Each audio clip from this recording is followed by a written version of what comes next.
have cultural and spiritual connection with the sharks.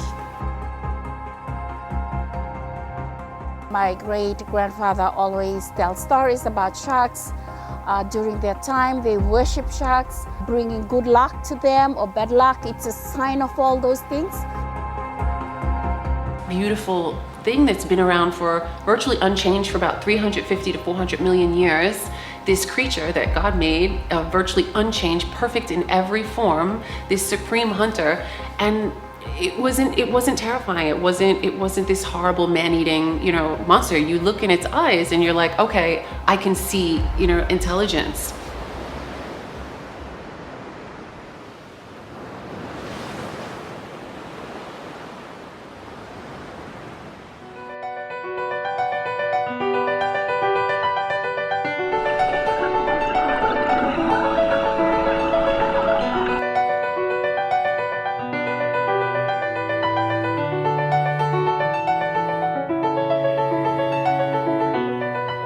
We have learned to live in fear of sharks all our lives, and they are the most feared of marine life in the oceans.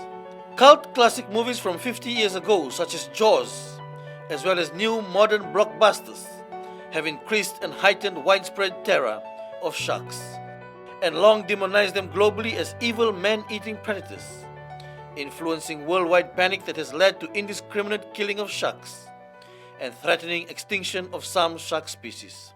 But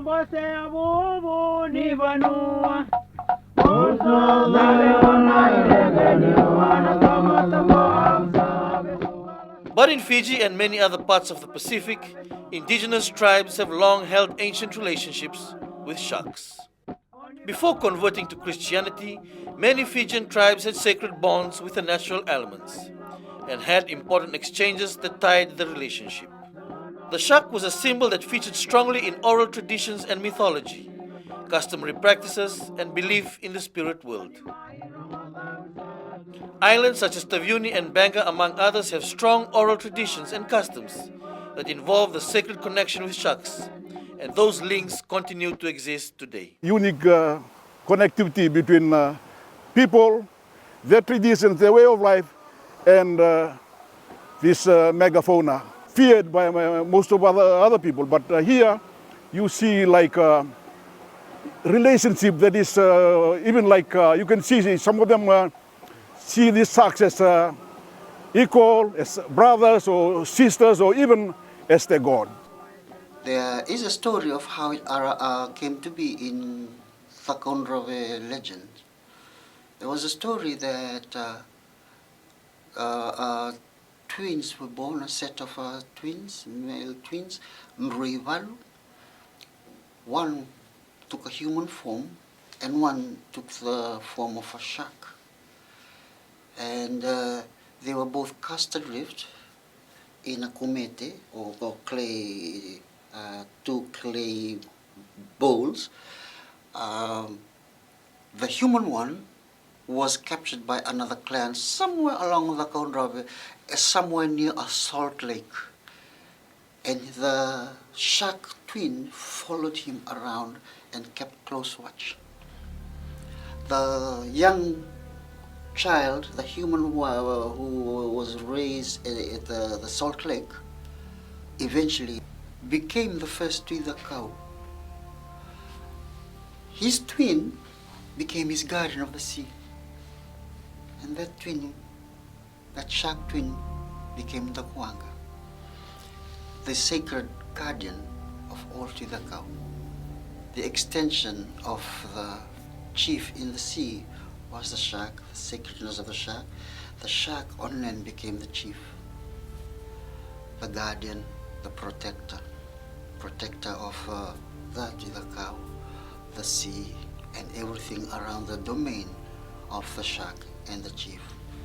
So that is an example of the sacredness of the shark in one of the polities in Fiji, according to a legend, a story. I can point to Yanuda there. They also revered sharks. In these waters, there is a guardian relationship between the people of Yanuda, the people of Benga, and the sharks. that are found in their waters. You do things right, nothing will happen to you. No shark will ever trouble you or harm you. But they may come and protect you because you got a sacred spiritual relationship and understanding between the people. It's an iconic social folklore and legends, or even not even legend, but it's a living cultural symbol that exists in Fiji today.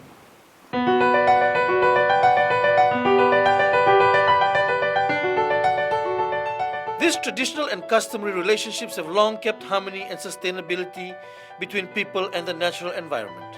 While the influence of the modern world and growing economic pressures are weakening a lot of these relationships, they continue to exist. While the cultural connections exist, although they are not as strong as they used to be, sharks are now being prized in Fiji as a major tourist attraction and recognized for their contribution to a sustainable marine ecosystem. What is widely regarded as the ocean's most deadliest predator is now seen as a key part of Fiji's critical tourism industry and an important element to ensuring a sustainable future. For 20 years, the Mbenga Adventure Divers have run a successful shark dive tourism attraction. Since their inception in 2004, they have been pursuing an agenda of pairing tourism with research, conservation and cooperation with the Ministry of Fisheries and local communities and villages. It is a jaw-dropping endeavor that has produced multiple positive impacts and benefits, including safeguards for sharks and fish in a legally protected Shark Reef Marine Reserve, and producing training and jobs for locals, especially youth, and providing income and investment into local communities and villages. Mbenga Adventure Divers, we are the first company to establish the first national marine park in Fiji. With the help of fisheries, we got sponsors from overseas, shark foundations, and that's where we started to build up on the shark conservations. We are now the first company as well to have the first shark lab in Fiji. We broadened that out. I came as a tourist in 2001, and there was a shark dive on Shark Reef, and talked to the people there and said, look, I want to come back and do conservation. The idea at that time was no safari tourists, no African elephants. How do you move that into the marine realm? So talked to the people there and said we should protect it and we should do something and so on and so on.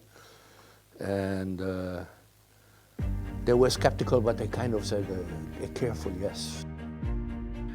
Ratu Iosefo Tauke Ngaloa is the chief of Ngaloa village, the owners of the traditional Ngolingoli or fishing grounds for Shark Reef Marine Park. He and the village have seen the benefits from Marine Reserve and the use of their reef and their sharks for tourism attraction.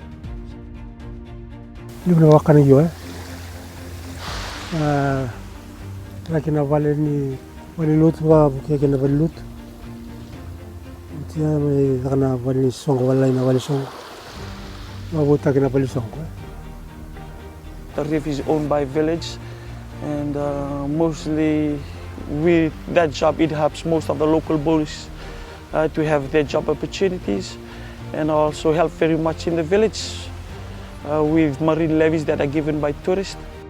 The Mbenga Adventure Divers have also facilitated numerous scientific research projects, which has resulted in a whole list of scientific publications.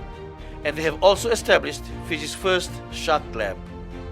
So the sharks here are known, everybody knows them, they've been around, we've been working for over 20 years in this area. So the bull sharks that are here, these bull sharks are, so they're a closed population, they're Fijian bull sharks. They don't migrate to Australia or to New Zealand or anything, they're here. So the individuals that will come and visit the Shark Reef Marine Reserve, we know since maybe earliest in 2002 when we started naming them. And so you get an idea of character, of life history. You know, you see the same sharks, you get to document pregnancies or mating or injuries or even progressions like in skill, you know, and even to see that they make friends, you know, which to some people is a little crazy when they think about sharks. But these are the kind of things that I started to see when I was here. So the Fiji Shark Lab was designed to research, educate, and then preserve Fiji shark and ray populations. So we're essentially like a biological field station, and we're just taking on research projects with the aim at education and conservation. Everything interconnected.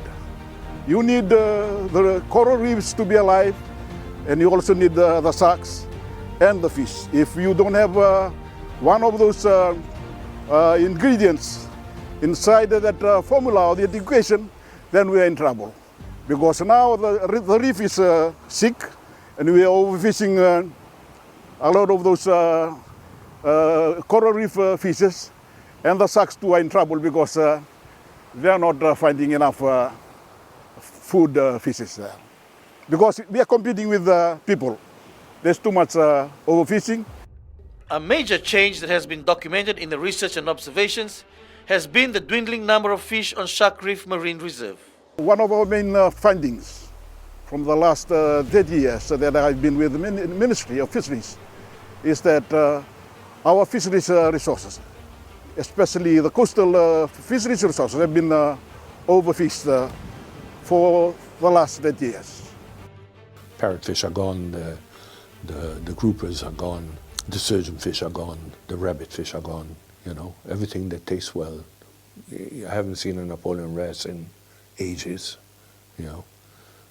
The humphead parrotfish subsists somewhere in the Great Sea Reef, and otherwise it's gone from Fiji, you know. Giant trevallies.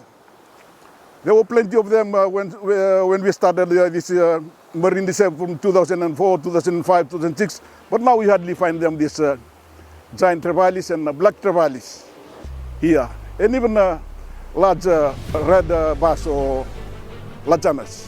So we have quite a few species that are endangered or critically endangered, like your scallop hammerhead, like your great hammerhead, your bottlenose wedgefish, you know. And these fish are still being caught. They're still being targeted. They're still being longline. They're still being gill netted, and so those are endangered. The Mbanga Shark Dive shows the continued richness of Fiji's marine life. But those that go to the ocean every day are seeing warning signals and signs that must be addressed to ensure a sustainable future. On the level of the population, sharks are doing pretty well.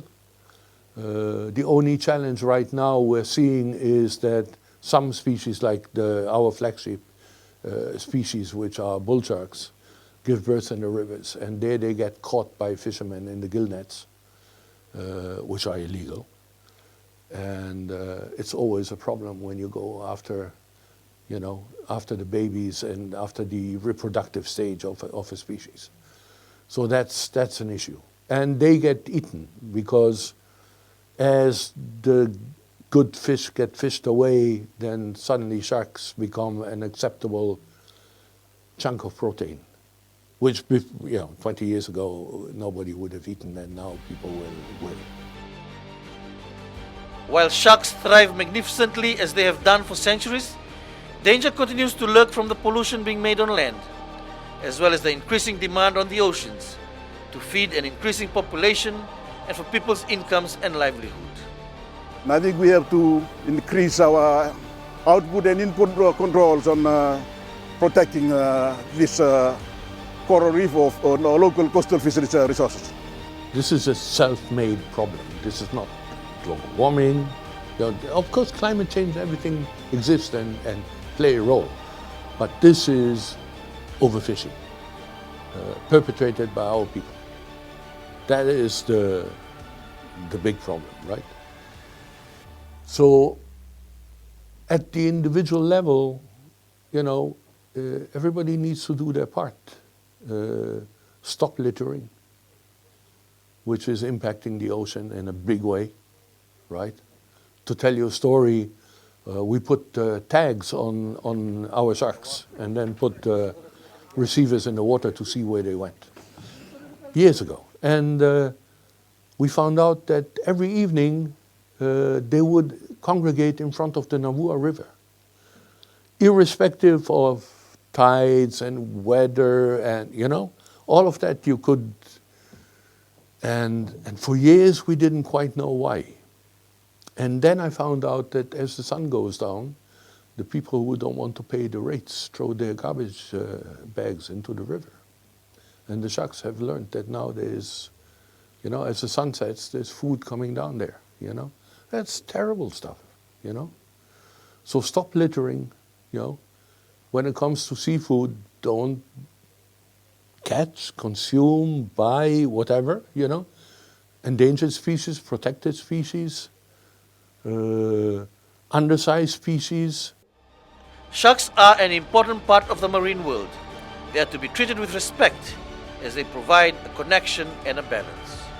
You know, government has issued a export and import ban on shark fins, which was one of the big drivers of shark fishing in Fiji.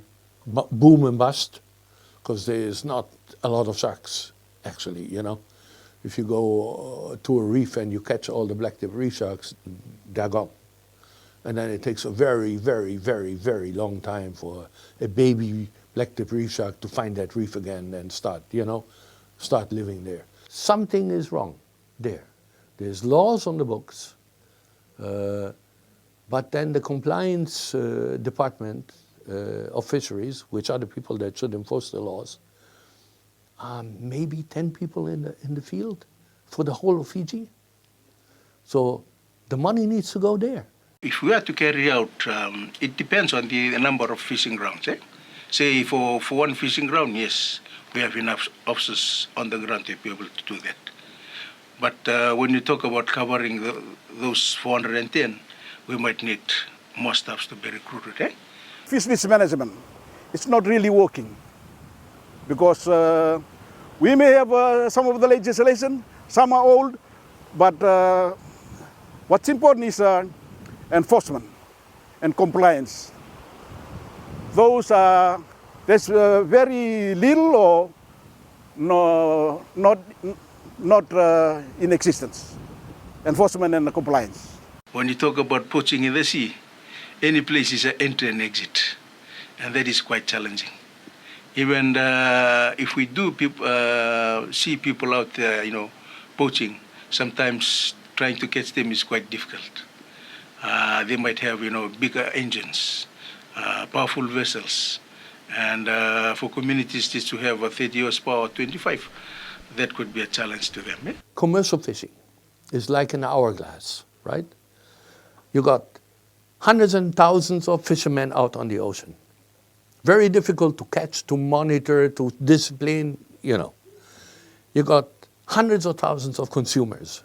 Very difficult to get the consumers to boycott something or, you know, to behave responsibly.